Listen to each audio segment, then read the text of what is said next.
राधे श्री राधे राधे श्री राधे श्री राधे राधे श्री राधे श्री राधे राधे श्री राधे श्री राधे श्री राधे श्री राधे श्री राधे राधे श्री राधे राधे श्री राधे श्री राधे श्री राधे श्री राधे राधे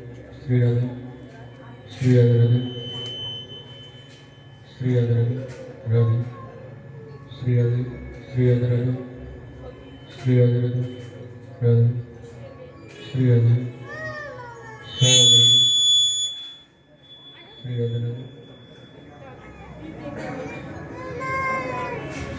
राधे राधे श्री राधे श्री राधे राधे श्री राधे राधे राधे श्री राधे राधे श्री राधे राधे राधे श्री राधे राधे राधे श्री राधे राधे श्री राधे राधे श्री राधे राधे राधे श्री राधे राधे श्री राधे राधे श्री राधे राधे राधे श्री राधे राधे श्री राधे राधे श्री राधे राधे राधे श्री राधे राधे श्री राधे राधे राधे श्री राधे राधे श्री राधे राधे राधे श्री राधे राधे श्री राधे श्री राधे राधे श्री राधे बोले ऋषि महाराज की जय, सद्गुरुदेव भगवान की जय, भागवत भगवान की जय, विश्वम्भर भगवान की जय, राधा कृष्ण भगवान की जय, शंकर भगवान की जय, वृंदावन की बिहारी लाल की जय, गिरिराज महाराज की जय, वर्षाने वारी की जय, गंगा यमुना श्री मैया की जय, दुर्गा मैया की जय, हनुमान जी महाराज की जय, स्थान देवता की जय, ग्राम देवता की जय, नगर देवता की जय, पितृ देवता की जय, संत समाज की विप्र समाज की जय, अपने अपने माता पिता की जय, सुखदेव जी महाराज की जय, परीक्षित जी महाराज की जय।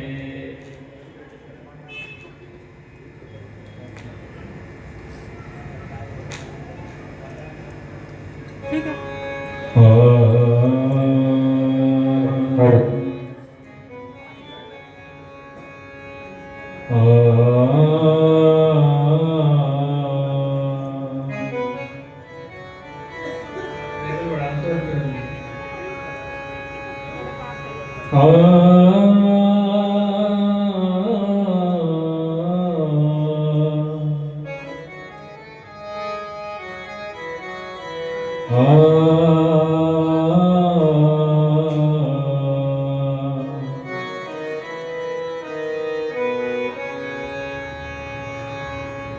स्वस्ति श्री गणेशाय नमः, श्री सरस्वत्यै नमः, श्री गुरुचरण कमलेभ्यो नमः। वागीसाद्यासु मनसा सर्वार्थानामुपक्रमे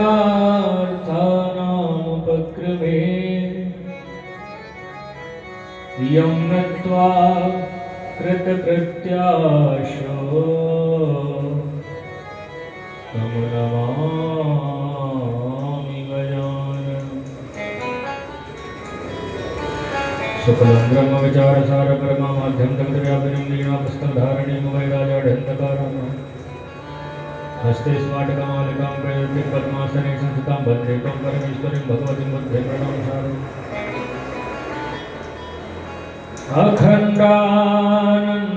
अखण्डानन्दबोधाय शिष्यसन्तापहारिणे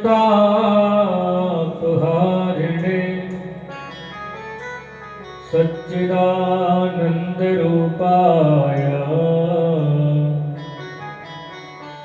तस्मै श्री गुरुवे नमः। कान्तेः सिताम्रसदनन्दतसारबिन्दुर् यत्रैकतो विलसितामसिताङ्गशोभम् वृन्दावने विकृतया मुनिगाङ्गसङ्गमो राधामुकुन्दयुगलं तदहं नमामि। शिवाय शिवरूपाय प्रपन्नाभयहारिणे सच्चिदानन्दरूपाय शरण्याय परमात्मने अतुलितबलधामं हेमशैलावदेहं दर्शकुलकुशानं ज्ञाननामकं सकलगुणनिधानं कानराणावधीशं रघुपतप्रियभक्तं वातजातं नमामि।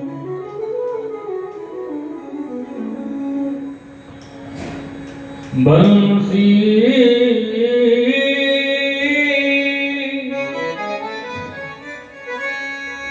बंसी विभूषित करा नवनीरनाभं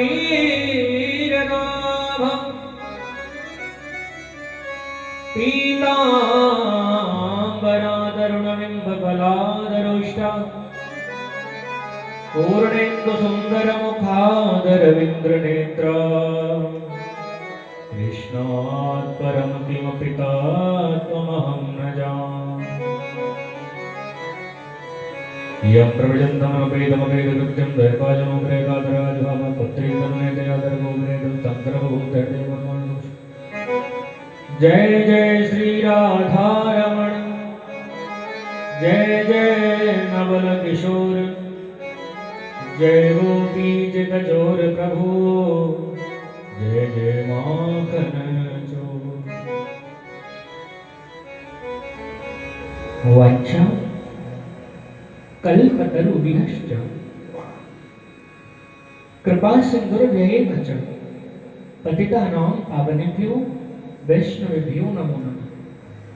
भक्ति वांछा कल्पतरु कारण करुणा वर्णालय, भक्तों पर दया करने वाले, दीनों की रक्षा करने वाले, दुष्टों का नाश करने वाले, ऐसी जो श्री कृष्ण परमात्मा है, हम सभी मिलकर के उनके चरणों में कोटि कोटि बार वंदन करते हैं। अतः मधुराष्टकम।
वचनं मधुरं चरितं मधुरं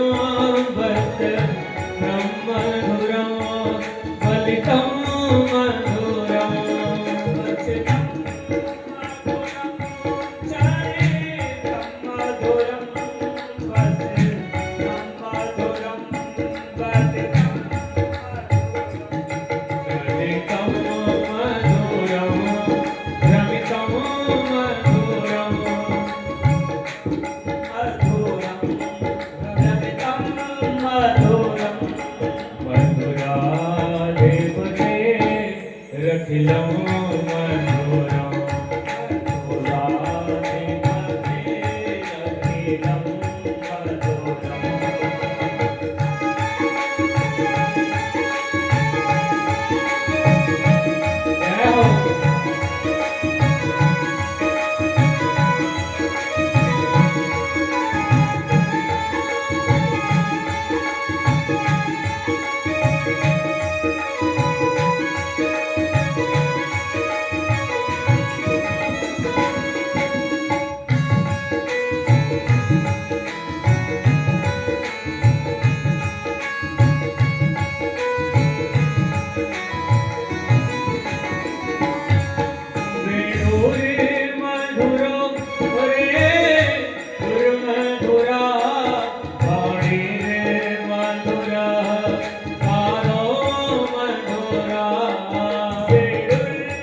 Radhe Gopal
आज कथा का प्रथम दिवस,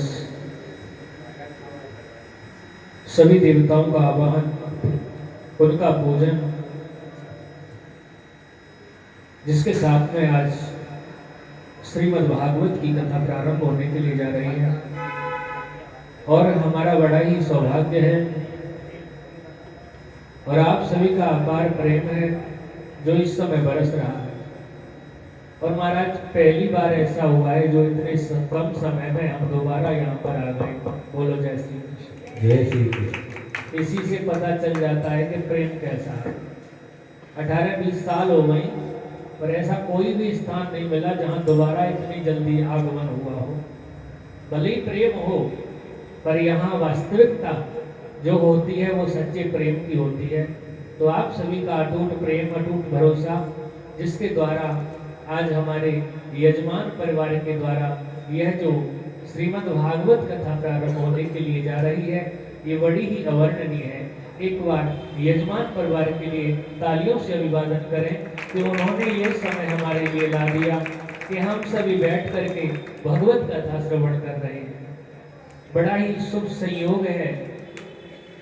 इस स्थान पर समझ लीजिए कथा हो रही है तो ये स्थान तो पवित्र है ही, और उसके साथ ही साथ यहाँ 33 कोटि देवताओं का आह्वान हुआ है, जो कि अब ये पार्किंग नहीं रहा, अब ये मथुरा वृंदावन बन गया। बोलो जय श्री कृष्ण। इस समय यहाँ मथुरा वृंदावन बना हुआ है और उस मथुरा वृंदावन की उस यमुना गंगा में हम सभी गोता लगाएंगे और सभी से गद्दी से कहेंगे कि आप सभी आकर के भगवत कथा का रसस्वादन पान करें। बोली भागवत भगवान की जय।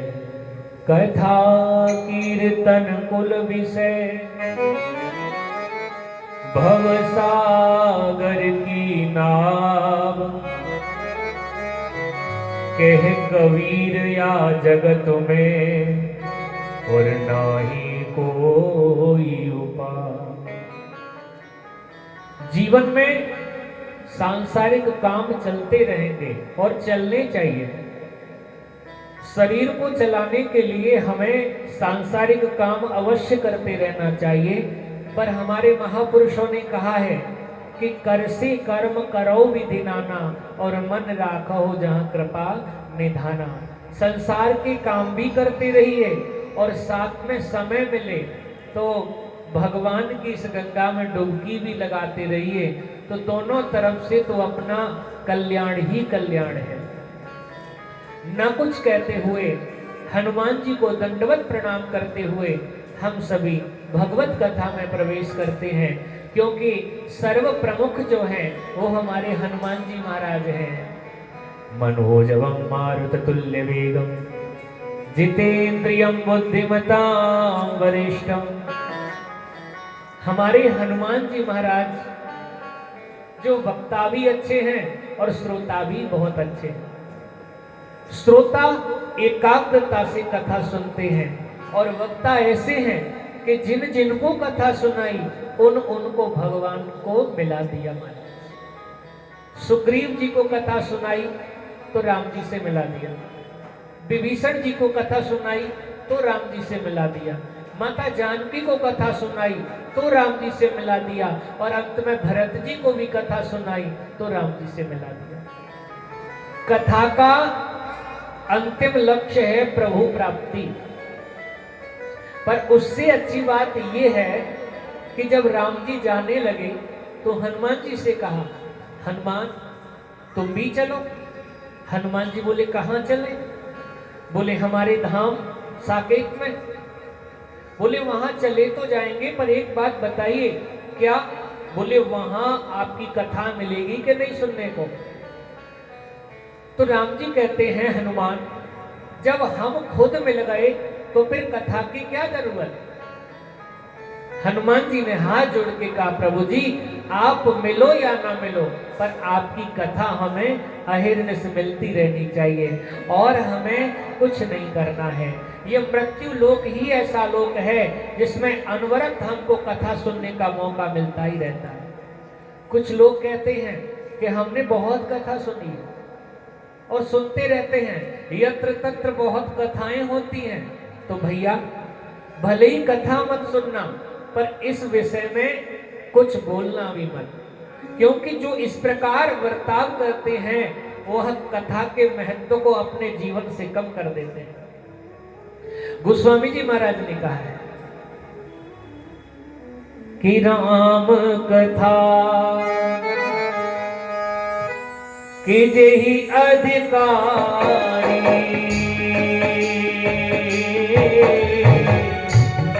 जिनके सत सबते अति प्यारी। राम सिया राम जय जय राम। राम सिया राम जय जय राम। वो जिन हरि कथा सुनी नहीं गाना, श्रवण रंध्र अभिभव में समाना। राम सिया राम जय जय राम। राम सिया राम जय जय राम।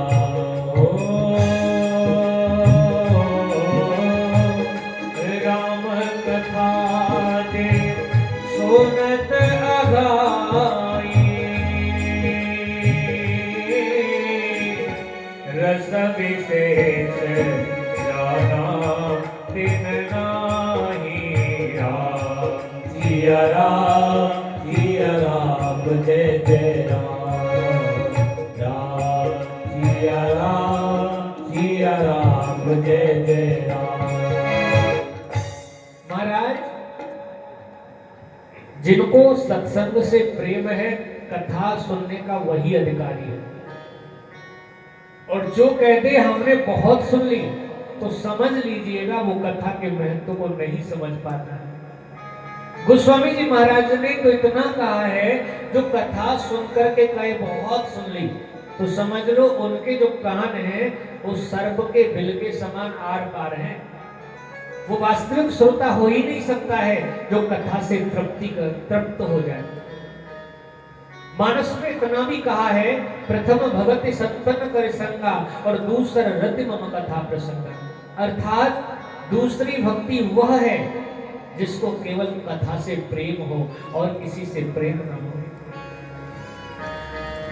महाराज भागवत की कथा अपना तो कल्याण करती ही करती है, हमारे परिवार में जो क्लेश होता है, हमारे परिवार में जो घटना नहीं घटनी चाहिए वो घटती हैं, उनकी भी शांति हो जाती है मेरे प्यारे। और इसका प्रत्यक्ष चमत्कार कलयुग में महाराज अखंडानंद जी महाराज, जिनके पास में एक प्रेत आता था और वो कहता मुझे कथा सुनाओ, तो अंत में उन्होंने बद्रीनाथ में जाकर के कथा सुनाई। ये कलयुग की बात है, सच्ची घटना है। कहते हैं 7 दिन की कथा सुनकर के महाराज वह प्रेत फिर दिखाई नहीं दिया। परिवार में शांति के लिए हम पूजा पाठ तो बहुत करते हैं, पर कभी अपने पितरों की ओर ध्यान नहीं जाता है। जिस प्रकार हमारे सनातन धर्म में बताया है कि जिस प्रकार हम ये पूजा पाठ सभी करते हैं, उसी प्रकार हमें पितरों का भी पूजा पाठ समय समय पर करा लेना चाहिए, जिससे कि हमारे जीवन की जो दुविधाएं हैं, संकट हैं, वो दूर हो सके। और सबसे बड़ा रामबाण जो इलाज है वो श्रीमद् भागवत की कथा है। बोलो भागवत भगवान की जय। बिनु सतसंग न हरि कथा, बिनु सतसंग न हरि कथा, तेहि बिनु मोहन भाग। कुछ लोग कहते हैं कथा सुनते हैं तो मन नहीं लगता है जब तक थोड़ा हंसी मजाक न हो जाए। बोलो जय श्री कृष्ण। तो महाराज गोस्वामी जी ने उनका इलाज कर दिया है। देखिए, कथा मनोरंजन का साधन नहीं है, क्योंकि मनोरंजन का साधन तो अब इतना है कि खूब टाइम पास करो। बोलो जय श्री कृष्ण। यहां मन का मंथन है। यदि कथा में मर्यादा हो तभी कथा लाभ देती है, और जहां मर्यादा से अलग जाएंगे तो कथा लाभ नहीं दे पाएगी। गोस्वामी जी ने कहा है बिनु सत्संग न हरि कथा। एक बार नहीं, 2 बार नहीं, निरंतर सत्संग करेंगे तब हम कथा के अधिकारी बनेंगे। और सत्संग का माने ये नहीं है कि खूब खर्चा करो तब नहीं, 2-4 बैठे हैं तो प्रभु की चर्चा हो जाए, और क्या चाहिए। यही तो सत्संग है। पर 2-4 बैठेंगे तो भगवान की बात कम करेंगे, अपने परिवार, अपने बहू की बात ज्यादा करेंगे। बोलो जय श्री कृष्ण। और मजे की बात देखिए, किसी से कह दिया जाए कि 5 मिनट माला लेके बैठ जाओ, तो वो 5 मिनट उसके लिए 5 घंटे के बराबर है। और यहाँ 5 घंटे भी 4 लोग बैठ के बात कर लें तो पता ही नहीं चलेगा कि समय कब गुजर गया। तो इसका एक भी बहुत बड़ा लाभ है, यदि बिना मन के भी बैठेंगे तो भी लाभ मिलेगा। यहाँ जितनी देर बैठोगे उतनी देर हमारी उम्र बढ़ ही जाएगी। तो निरंतर सत्संग से क्या होता है? हरि कथा, हरि कथा का महत्व समझ में आता है। तेहबिन मोहन भाग, यदि ये नहीं किया तो निश्चित है मोह भंग नहीं होगा, मोह दूर नहीं होगा। जब संसार से मोह दूर नहीं होगा तो भगवान के चरण कमलों से प्रेम कैसे हो पाएगा? प्रेम तो एक से होता है, प्रेम यदि 2 से हो जाए तो वो प्रेम थोड़ी होता है। प्रेम सिर्फ एक से होता है और वही सच्चा बिना स्वार्थ का प्रेम होता है। ब्रजगोपियों ने श्री कृष्ण से प्रेम किया, और जब कन्हैया मथुरा जाने लगे तो ब्रजगोपियां कहती हैं आपके लिए हमने कलंक को स्वीकार किया, अपने पति तक को छोड़ दिया आपके लिए, और आप हमें छोड़ के जा रहे हैं। कन्हैया कहते हैं कि प्रेमी की प्रसन्नता जिसमें हो, प्रेमी की प्रसन्नता यदि हमें प्रसन्न कर रही है वही सच्चा प्रेम होता है। तो ऐसा प्रेम तभी जागृत होगा जब निरंतर सत्संग, निरंतर भगवत कथा प्राप्त होती है। और वैसे भी 24 घंटे में यदि 1 घंटा हम भगवान के लिए निकाल लें तो कौन सी बड़ी बात आती है। इसलिए अहिर्निश हमें यही करना चाहिए। आइए, जैसे आप सभी कथा सुन रहे हैं वो वैसे ही नैमिषारण्य क्षेत्र में 88,000 संतजन कथा सुन रहे थे। वही सूत जी आ गए। सूत जी 20 वर्ष के हैं और कथा सुनने वाले बहुत बड़े बड़े बुजुर्ग हैं। बुजुर्ग लोग 20 वर्ष के बालक को देख के खड़े हो गए। सूत जी ने पूछा कि आप हमें देख करके खड़े क्यों हो गए? तो सोनकादि ऋषि कहते हैं महाराज, धनम वृद्धा बलम वृद्धा आयुर्वृद्धास्तथैव च। कोई धन में बड़ा होता है, कोई बल में बड़ा होता है, कोई आयु में बड़ा होता है, पर शास्त्रों में बड़ा उसे माना गया है जो ज्ञान में बड़ा होता है।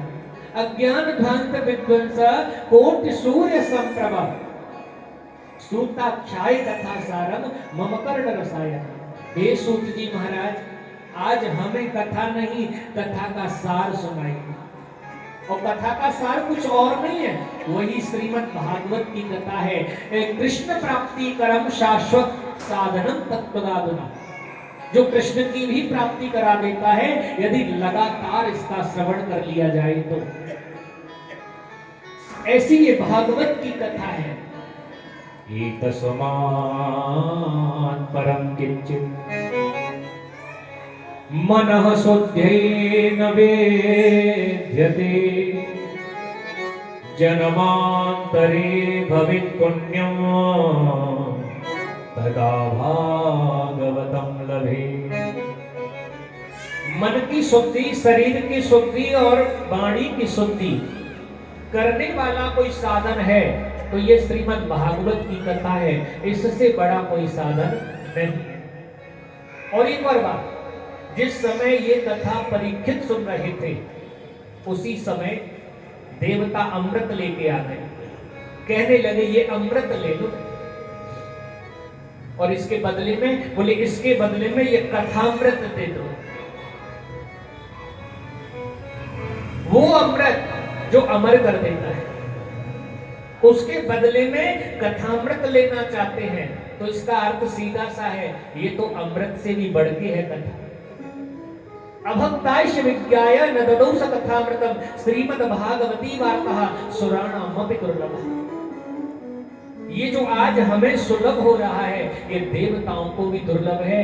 देवता भी भगवान से कहते हैं अहो अमीसाम किमिकार शोभनम। भागवत के 5वें स्कंद में वर्णन आता है कि देवता कहते हैं इन भारतवर्ष के मनुष्यों ने ऐसा कौन सा पुण्य किया है जो इनको भारत में जन्म मिला है, और वो भी मानव का जन्म मिला है। हे प्रभु, हमारे पुण्य यदि क्षीण हो तो हमें भी भारत में जन्म देना मानव का, और हमें कुछ नहीं मांगना है। देवता भी जिस शरीर की, जिस स्थान की याचना करते हैं हमें वह प्राप्त हुआ है, और ऐसे वैसे नहीं हुआ है। हमारे पुण्य है तभी तो प्राप्त हुआ है हमें, क्योंकि भाग्योदयीन बहुजन्म समर्जितेन सत्संगम चलवते पुरुषो यदावे।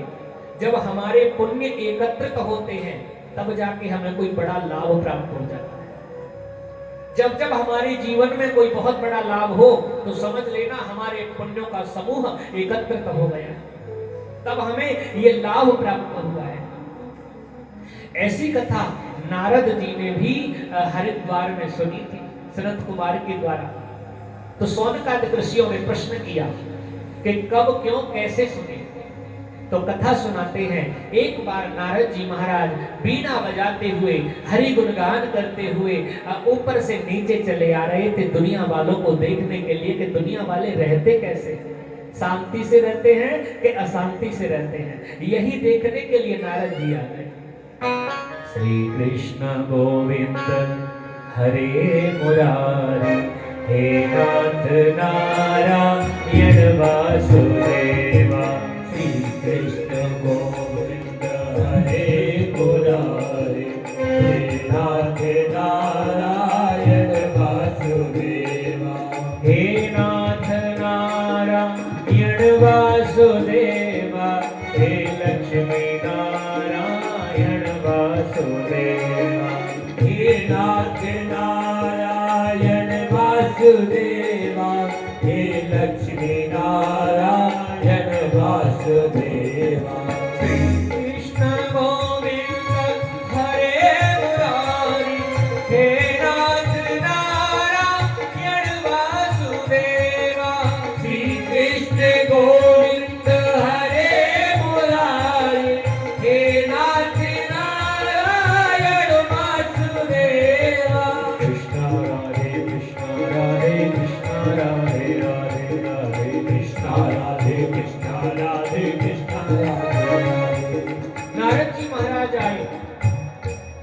जगह गए और सबसे पहले वहां गए जहां पुण्य होता है। अहम तो पृथ्वी या तो नारद जी कहते हैं कि जब मैं संपूर्ण पृथ्वी का परिभ्रमण किया तो कहीं भी मुझे शांति नहीं मिली। क्यों? हमने सुना है तीर्थों में जाओ तो बड़ी शांति मिलती है, पर नारद जी को तो तीर्थों में शांति नहीं मिली। क्यों? क्योंकि जब तीर्थों में अशांत आदमी बस जाएंगे तो शांति कहां से मिलेगी? बोलो जय श्री कृष्ण। आदमी ही ऐसे बस गए तीर्थों में कि अशांति खो गई। एक तरफ गंगा नहा रहे हैं और दूसरी तरफ किसी की पॉकेट में बटुआ मिल जाए तो तुरंत खींच रहे हैं। एक तरफ पुण्य कमा रहे हैं, दूसरी तरफ पाप कमाई कर रहे हैं। जीवन में पुण्य ही पुण्य हो तो व्यक्ति देवता बनता है, और जिसके जीवन में सिर्फ पाप ही पाप हैं तो निश्चित उसे पशु योनि प्राप्त हो जाती है। इसलिए नारद जी कहते हैं मैं काशी गया, गोदावरी गया, प्रयाग गया, केदार गया, कहीं भी शांति नहीं मिली। फिर कहां गए? मैं वृंदावन आ गया, और जब मैं वृंदावन आया तो वृंदावन में मैंने अद्भुत दृश्य देखा। क्या देखा? बोले मैंने देखा कि एक सुंदर स्त्री, उसकी गोद में दो वृद्ध पुरुष पड़े। उस वृंदावन की महिमा अपरंपार है महाराज। कहते हैं कि वृंदावन धाम को वास भल्यो, जहां पास बहे यमुना पटरानी। जो जन नहाय के ध्यान धरे, बैकुंठ मिले तिन पूरज धान। वेद पुराण बखान कहे, सब संत मुनि तिनके मन मानी। यमुना यमदूतन तारत है, भव तारत है श्री राधिका रानी। जपे जा राधे राधे, उरटे जा राधे राधे। जपे जा राधे राधे, उरटे जा राधे राधे। ओ राधा सब वेदन को सार, बजे जा राधे राधे। ओ राधा सब वेदन को सार, बजे जा राधे राधे। राधा लवेली सरकार, बजे जा राधे राधे। ओ राधा सब वेदन सरकार, बजे जा राधे राधे।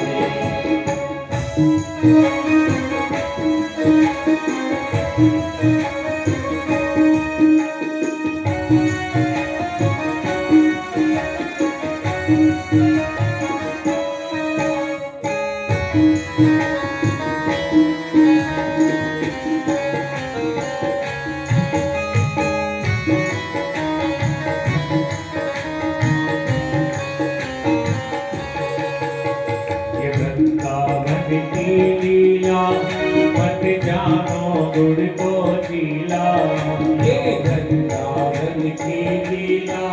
मत जानो गुड़ को चीला, ये वृंदावन की लीला। मत जानो गुड़ को चीला, ये वृंदावन की लीला। मत जानो गुड़ को चीला। हो या तेरे से मुनि गए हार, बजे जा राधे राधे। हो या तेरे से मुनि गए हार, बजे जा राधे राधे। राधा अलवेली सरकार, बजे जा राधे राधे। हो राधा अलवेली सरकार, बजे जा राधे राधे।